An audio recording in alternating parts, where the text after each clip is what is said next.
Ah bon? Ouais. Vraiment, la machine à Petro Congo? Ouais, moi la machine à Petro Congo, si je ne me trompe pas, c'est en face de quartier 1, non? Côté les eucalyptus, ça y est, boye et tout. Ouais. Ok. Donc, ça monte, il y a côté 1 à Kuna. Ouais. Ah bon? Côté au gaz maweta et masa siksa kinezango. Oyo ezali deuxième partie. Ya bandeko obo komeli biso bozo senga numéro na ye eza azana problème ya téléphone. Azana téléphone té. Parce que azana place ya ko charger les téléphones té. Donc au juillet bandeko ba bengaki biso batidele déjà valise, na moni valise ya sika, na moni to yenesko na salon au kito na porte de Paris, bakata e suki. Ndeko na biso yeyo alalaka libanda. Sungaye. Numéro Jordan ya Jordan Miss Ezawana, numéro ya Image Prod P Ezawana. Sikoyo. Ba yo dans le téléphone mais pour ba contacter, est-ce que faut pas ça ndenge? Ba contacter ba tonton bazawa.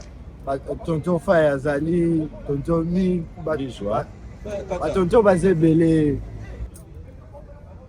Deuxième partie na biso ya ndeko na biso oyo azolala libanda.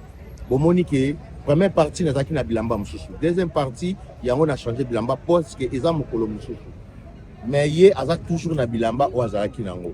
Tomoni na valise banini mais makoki ya kosunga ye penza toza nango te. Yango tozo senga na bino bosunga ye bo continue kosunga ye. Lelo toye kozwa ye asukula a changer moi bilamba a ko taper salon bo mona ndenge a koti salon ndenge a changer bilamba. To sengi kaka toujours na bandeko bosunga ye.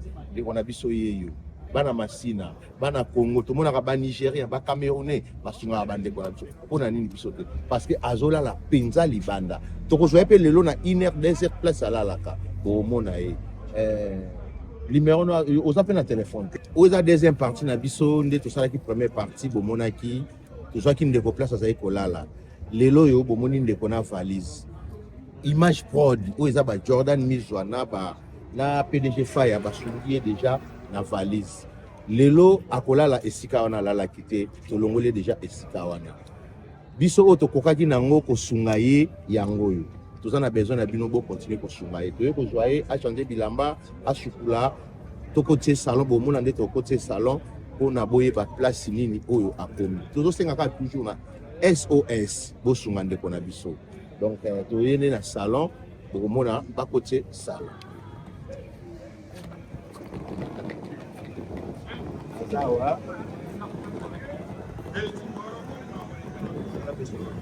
Tu es dans un salon au Quito, na porte de la Chapelle, na porte de Paris, pardon. Ba ya au Quito, ba kataye souki, ba bomisaye, ba to longole déjà sikawana, mais toujours singa kana bi. To kota na salon, ba banda souki. Merci beaucoup.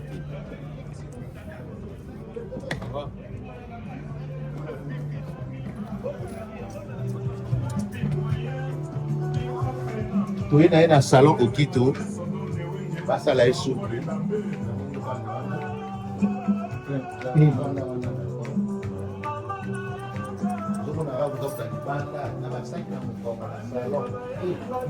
Bien bande ya mabe. Alili saki no mabe. Alingo longola ngota.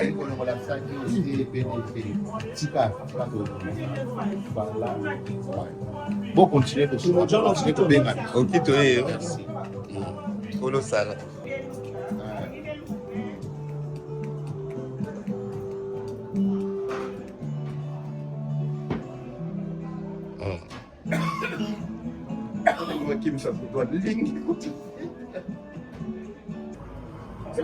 Ele kende.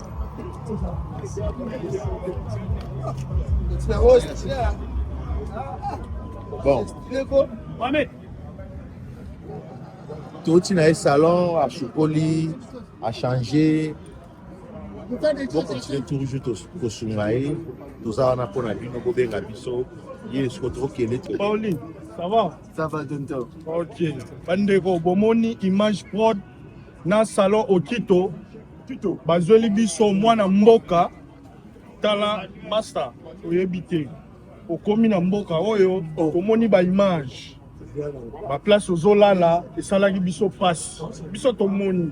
Mais Image Prod na salon au Quito ba raisonner yo bake bazwi yo baye na yo epa na biso bandeko na yo bacongolais po to ede yo na mukie oyo nyonso ozala nango elamba mwa ketch mwa eloko asalisa ye kombo na ye Pauline soki bozali oyo nyonso aza na eloko na Image Prod okoki kokende kotika na salon Okito awa na port de Paris okoki koya otiki Pauline solo na mwa moke kwa après tokomema oli sous concert à Fals okota pena siko poto ozani dia mwana poto comprendre faut kota siko na poto oza congolais biso totika bato comprendre c'est bon c'est là. D'accord, merci beaucoup Nabatonton. Genre j'étais dans la rue, j'avais pas l'endroit où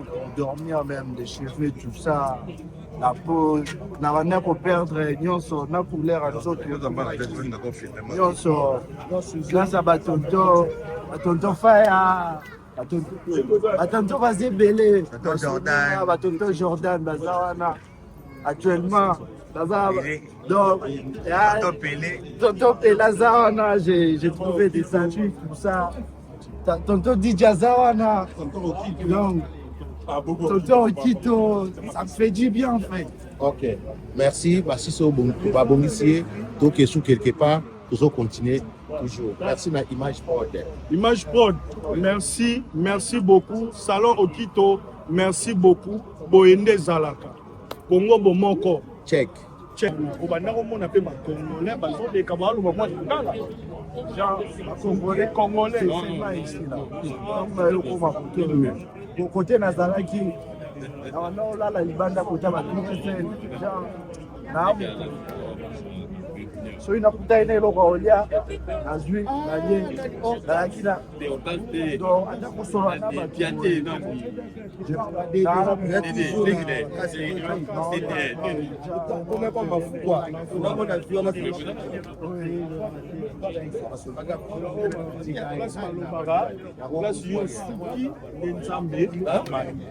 d'accord, merci beaucoup. Simba. Simbi déjà commis déjà.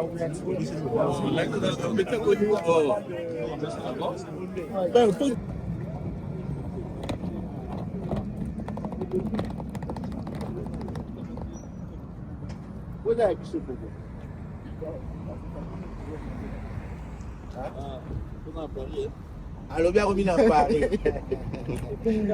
En tout cas, la remis à Paris. Donc, Pauline avait sourire. Donc, Pauline, t'as la moine là, il y a d'autres séquelles. Je t'avais dit que tu vas sourire, non? Oui. Tu souris maintenant ou pas? Bien sûr. Ouais. Donc, nous, on a fait ce qu'on pouvait, tu vois. Le reste, on laisse aussi pour d'autres Congolais, d'accord? D'accord, tonton. Na esa ke ole kashango na bilamba ndime. Administratif. Donc, va aider au pays. Non, il va quitter on doit quitter, non? Donc, là, même quand on a. Omoni pourquoi na ba tia produit wana faut ba pembe ane longwa e. Écoutez, le monango, shampoing, c'est shampoing. Il faut ça et la shampoing comme ça, c'est bon, les deux qui sont. Ah, au moins sur la parfum makasi bon. Hein? Mise en petit sur la parfum makasi bende. À Paris. Atlantis quoi à Paris. Non, changer basket. Siko bilamba pe leki ebelo chango wapi. Faut so ba faiza munene. Oh na so ekokata. Pas bien, mais on continue là-bas. Je me fais chambre, comment foutre là. Je me dis ça là. Donc, voilà. Ouais, on a d'autres ça là. Tout à l'heure. Vous avez déjà la banque. Vous avez déjà la Image Prod. La Image Prod, nous sommes là. T'as un comment dire. La Image Prod. T'as un gars qui n'a pas dit. Le roi Daou. Ah?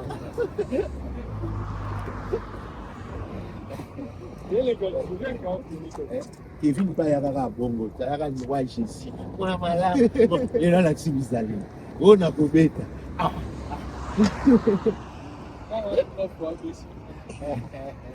Kwa tangika kombo na yo linga te yango no yini Kevin.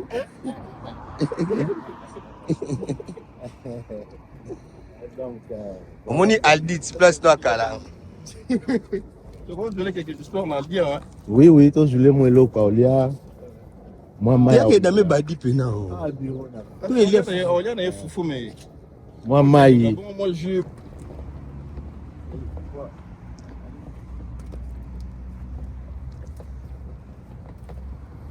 Ah, on dit maintenant que nous pouvons faire un social. Faire social, c'est dans le bataille. J'organise tout ça. Pauline. Accompagner Pauline. Là, on est en chemin pour accompagner Pauline à l'association des descendants. On arrive chez les descendants. Hein. L'association qui va te faire la prise en charge. Hein. D'accord. C'est une bonne chose pour toi déjà. D'accord. C'est vraiment une bonne chose. C'est cette association qui va t'aider, hein, surtout. Hein. Et puis après, nous, on va se débarrasser de toi. Puis tu seras pris en charge par l'association. D'accord. On va te présenter M. Kim. Puis voilà, on va faire autre chose avec lui. D'accord. D'accord.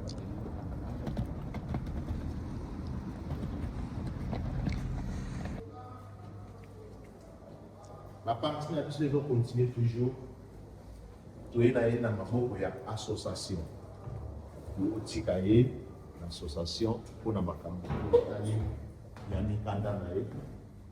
Et ça va faire ça en 5 ans.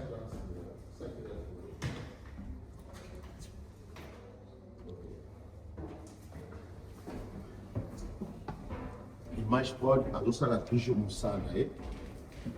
Tu es na maboko ya association ya ndeko na biso PKK congolais oyo alandelaka makambo ya mikanda. Donc so bongo contacter pe vous avez un problème administratif, faut contacter toujours na image prod. Vous a parti c'est parti. Kevin Yohana 3 fois BG. Yohana Sim, il y a de la plateau. Association na biso ya moyo. Chef. Bonjour monsieur. Bonjour. Vous allez bien? Oui, et j'ai passé le plaisir. Merci. Pauline, ça va? Ça va bien. Vous allez bien? Si. Ok. Bon. Ouais. L'association des descendants. Ouais.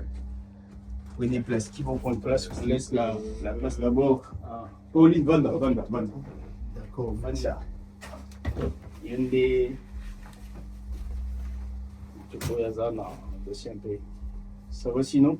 Ça va.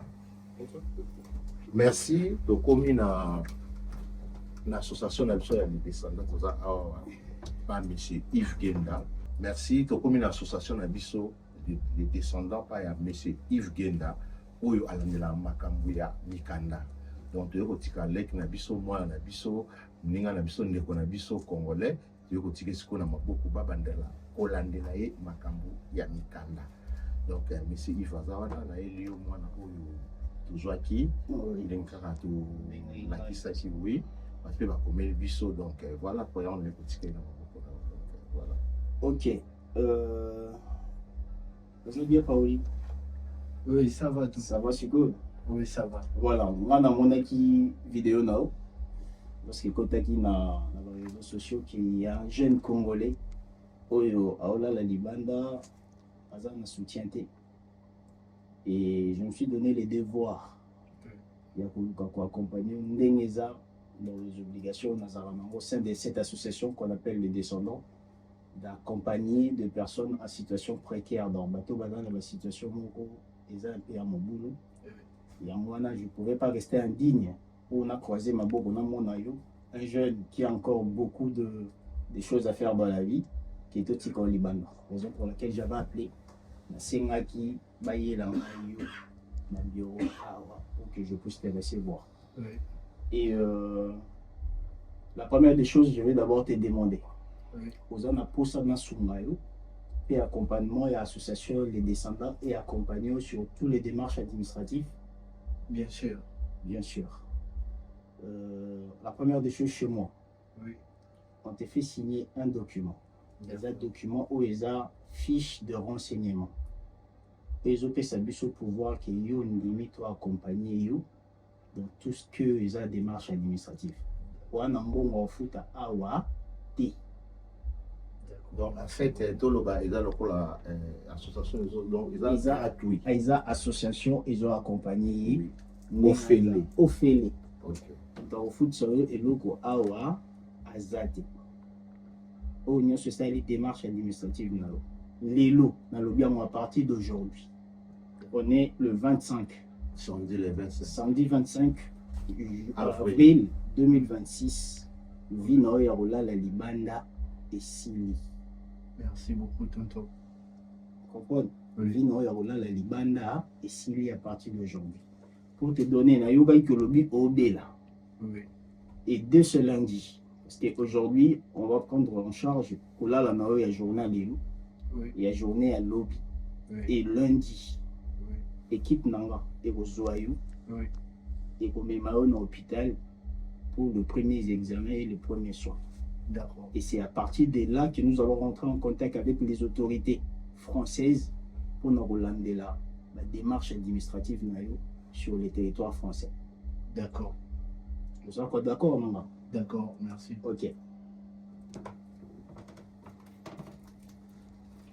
Bana mboka bino bomoni mosala tozosala tozokontinue kosala yango kandi nalobaka pele ta mfumu moto alokota mikro na balabala na bali mpe kochange ya bato na balabala donc tokokontinue baépisode par épisode ti esika akobanda mosala na ye akolala bokomona ye donc parce que toyene awa na association descendant soki boza na besoin ya contact aza wana opesa numéro na implice na image prod soki boye bocontacte biso komoni bato bokomela biso boluwaka image prod boya wana bomona numéro ya telefone eza na numéro ya Jordan Mizwa eza wana ya assistant na biso ya ye moko fa ya basket PDG mpe eza wana bozwa bacontact makambo nyonso ndenka tolobaka donc tozocontinue épisode par épisode bosabone massivement na image prod esa mpe biso malamu ole tokendaka tokwalalaka palelaka me tosungana bato bazomona mpasi na mboka oyo bazali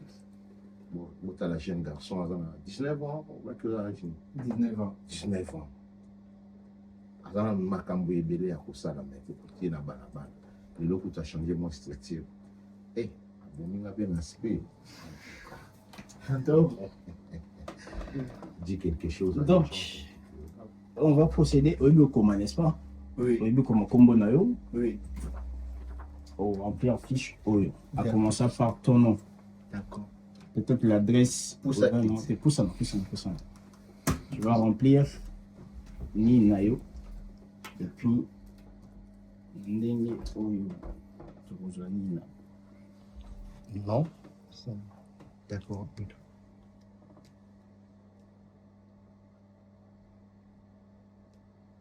azokoma mpe bien en tout cas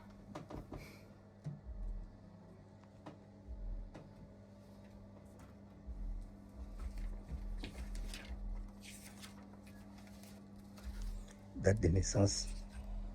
mais c'est Yves Genda s'il te plaît natunaka mwa question moko ebongo bato oyo baza na problème mpe ya citation na bango lisusu baza na bavidekité babotola bango mikanda est-ce que tout ça wana mpe olandela yango l'association Yango eloko na ndenge koloba. Lieu de naissance. Kinshasa. mais c'est Yves Genda namoni association na biso ya oyo toza nango les descendants bato oyo baza na baproblème ya mikanda oyo babotola bango mikanda oyo baza na bavie d'équité oyo baza imsusu mwana moto mosusu asali na 2 ans 3 ans Et ici, là, qu'est-ce que je dois mettre? Ici, là, adresse complète, t'as pas l'adresse. Tu laisses l'adresse. Le numéro de téléphone, tu laisses. Adresse email, tu laisses. Est-ce Tu laisses comme ça. Après, ici, c'est lui qui va. Mais c'est la chose au Là, c'est bon. qu'on est là pour accompagner les personnes Ouais, c'est qui tout. sont dans une C'est bon. situation un peu délicate sur les démarches administratives. Mutu oyo aza na problème ya mukanda ke azwaki mukanda babotoli pe azwaki na nsima malade ya biloko nini ya kosala te bazo renouveler te elle est censée de venir nous voir pour te accompagner sur les démarches na mutu oyo aza na problème ya renouvellement azoyeba te ces derniers temps comment ça se passe rendez-vous azoko bozwa te bakoki kocontacter biso pour les accompagner pour na kozwela bango rendez-vous na mutu oyo aza na OQTF. On est là pour le rédiger en recours auprès du tribunal administratif pour balongoler la banque au KTF selon les délais au Sengaka. Au cas où il y a délai, on a toujours un moyen de vouloir faire sauter l'OQTF Oiseau Malbar, la norme nénienne sur les territoires. Donc, on respecte la loi, on n'a pas d'autre magie à faire, on est toujours derrière la loi de l'autre, tout ça. Donc voilà.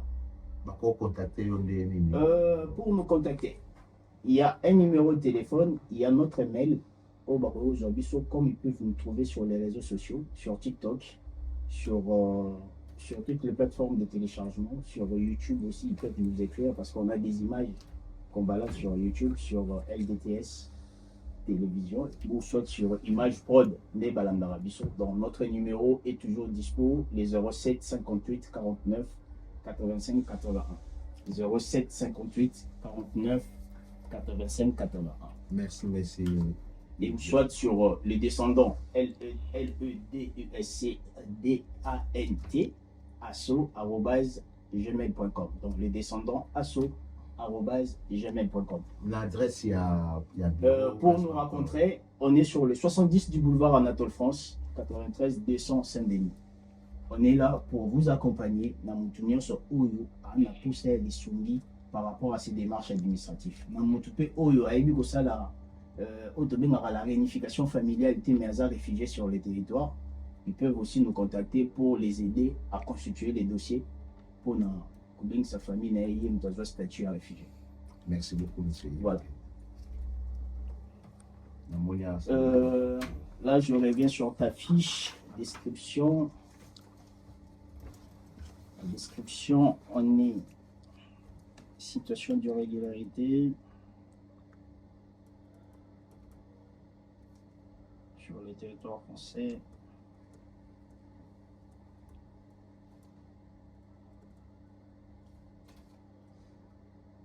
Aucun document, sans pièce d'identité.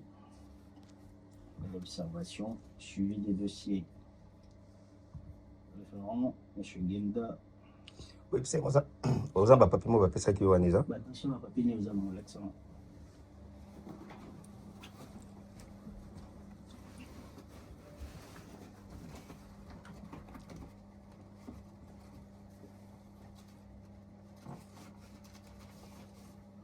Ça là. Le papier, on a appelé ça qui Oh, genre, nakutana ba système côté ba tout refait comme c'est eux qui m'ont donné Papier d'orientation. papier. ouais. Travail d'accompagnement. Dentaire. Et alors, Image Prod, toujours, faut s'abonner. Toujours qui est, au moins qui la première partie, là, les lots sur le dossier là, il y a un et Fouani, il y a une association. Bon, contacter, toujours la Image Prod. Tout ça, on a pour la vidéo. Adresse située, l'orientation d'accompagnement. Merci, la bandeko. Tout ce qui peut awate, Oyo, Bomolike, Azana Kaya, Oyo, Azana citation, il y a mon place, Nian, sur Bozali. Bon contacter biso na Image Prod tokoya toko sala yango donc to suki kaka na été donc tu vas donc continuer épisode par épisode et puis aussi d'accord, merci. donc toujours continuer citation na biso bon contacter biso toujours na Image Prod toza wana bato oyo pe balingi basunga biso batia biso maboko na Image Prod bon contacter biso toujours tozozela bino o bobombaki bosunga pe bandeko oyo bazola libanda. Merci.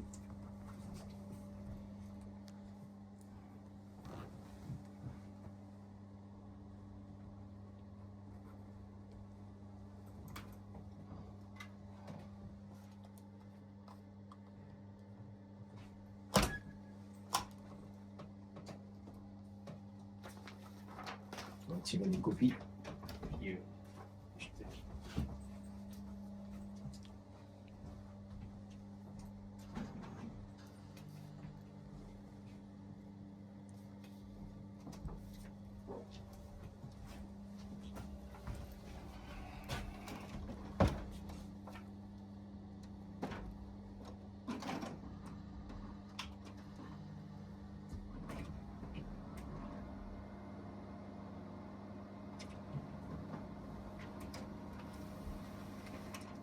Ça va. Ça va, plutôt. Ah, bon, je souffle là.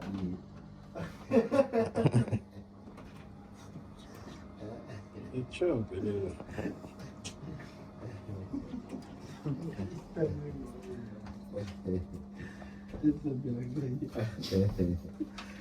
mais na yebi nzembo bakini na yebi nzembo na inala mele ilekisaka badi oyebi yango te nota yo sakani te na moni mais les téléphones amoni ozwi mpe téléphone on dit Exactement. Na oyo bon. Tout moment que vous avez na démarche na biso. Oui. Obanda kolatsanga nazala te.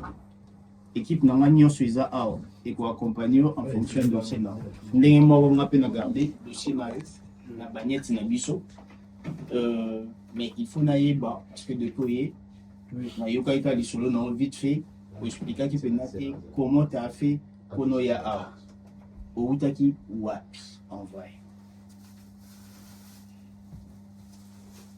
Et que, comme j'avais parlé avec les tontons, Non, tu parles avec moi. oui, Ou en exercice comme tu n'avais pas parlé avec les tontons. Là, tu parles avec moi. Moi, j'ai besoin de te connaître. oui, Avant d'arriver en France, oui. tu étais où exactement? Bah, j'ai été en Espagne, Tu étais en Espagne. oui. Avant d'arriver en Espagne, tu étais où? J'ai été au Sénégal. Que j'ai fait d'abord Sénégal, Maroc, après Maroc, Espagne. Après Maroc, Espagne. Tout Et le long là-bas du aussi. chemin, tu étais tout seul.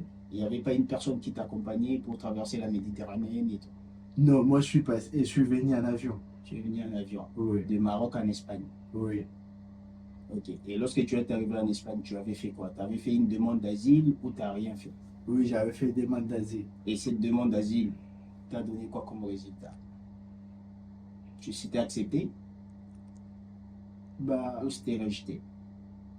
pour dire la vérité, je ne sais pas trop si c'est accepté ou si c'est rejeté. Ok. Parce que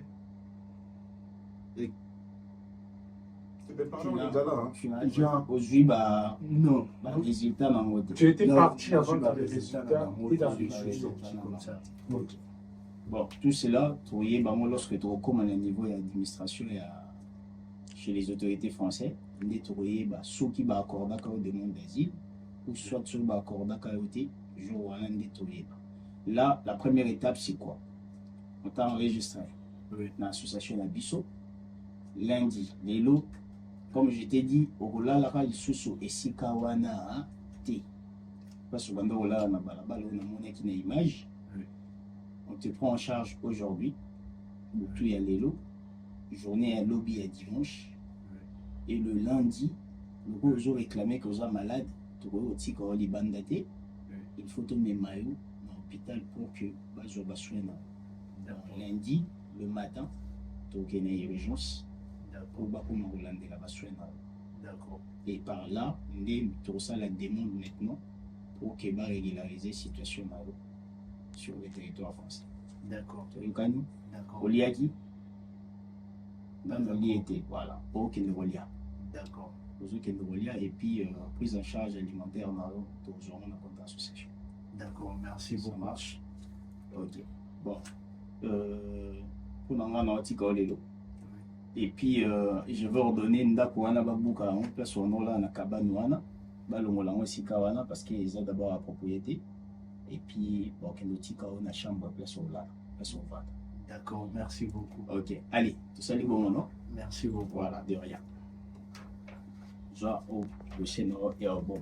Donc je vais te mettre sur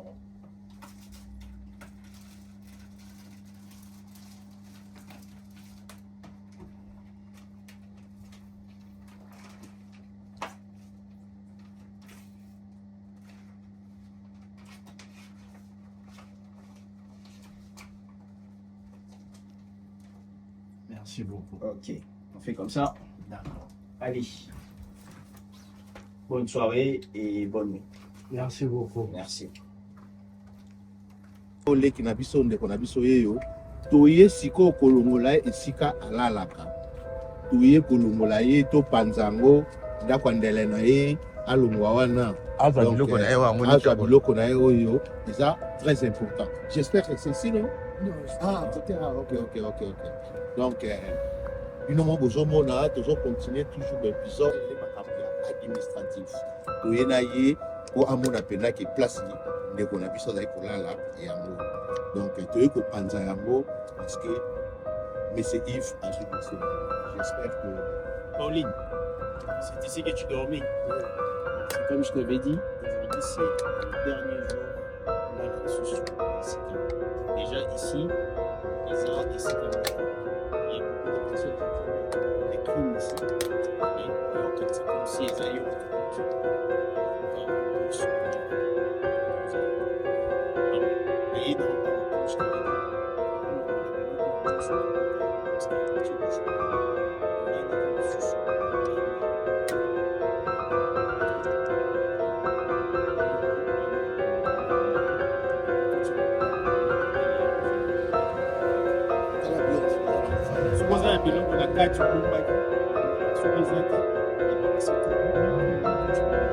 biloko oyo normalement oliango suste non oyo tokoboka na biso yango parce que evandi libanda ntango moye après audi aza nde mpine eloko ozwa te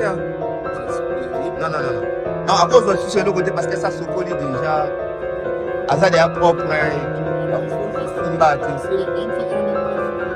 non ye aza na saki na ye omonere saki aotambola saki ne oyo te azoninga otika saki ne oyo te. Je suis à l'intérieur, je crois pas. Non.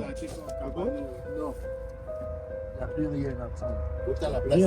botala place ndeko azali kofanda ata bino moko place ya boye. Ah mais ça non eza mbetu pe na Mine de rien, c'est vrai. Eza na libanda, mais il est organisé. Organisé. Tu vois comment il a placé ça? Organisé wapi libanda boye. Non, mais il a organisé ça, papa. L'organisation, il suffit. mbetu Bon, ndenge il faut débarrasser ça. Image prod tozosala toujours mosala na biso tobanda kopanzela ye opesi nga nzela nalongola zateli oyo babukaki ndako na nga na saint denis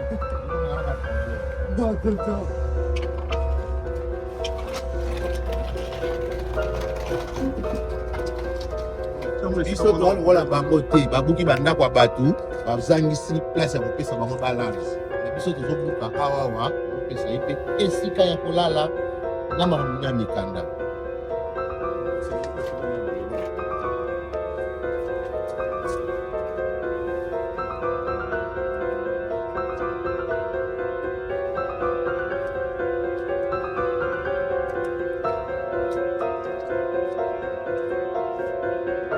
epali na oguo wapi mbula nini aona ni problème mais kolala anga na kitoko aleki kutu bao wana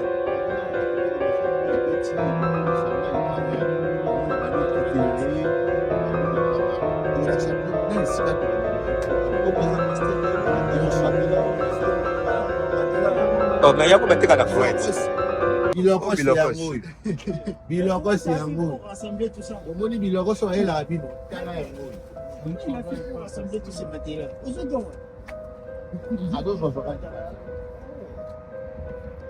aza mpe l'expérience ya libanda ti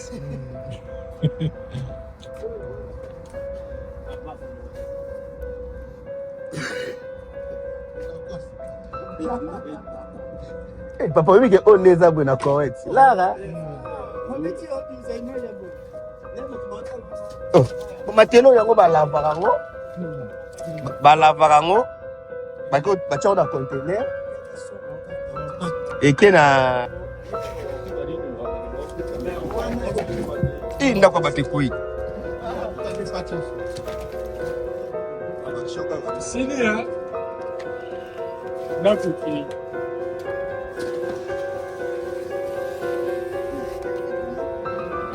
tout ça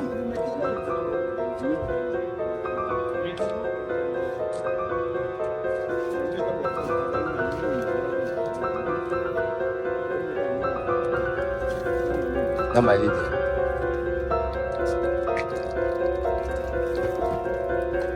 me nde nini ye sikoyo akoki ovanda ame ayebi part de parité eske omoni bazalaka ayebi mokuna te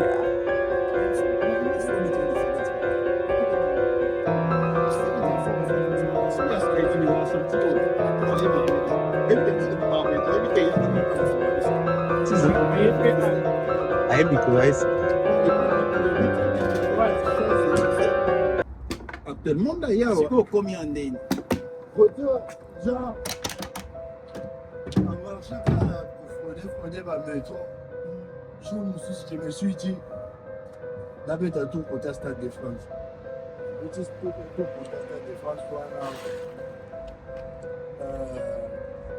J'ai fait 2 jours. On a là, la Libanda, après là, quand on a eu les Karakoto, tout ça, j'ai vérifié. Je me suis dit, j'ai pas l'endroit Bon appétit. Toye na ye. Est-ce que biso pe toye awa l'anniversaire. Toye na ye. Donc match pro toujours tout ça là ensemble. À vivre peu quand même. Talaka mutalali 445 jours Libanda. Ezali awa. Les lois molia la loupe na fourchette. Ça nous lève trop la loupe na fourchette. Regarde.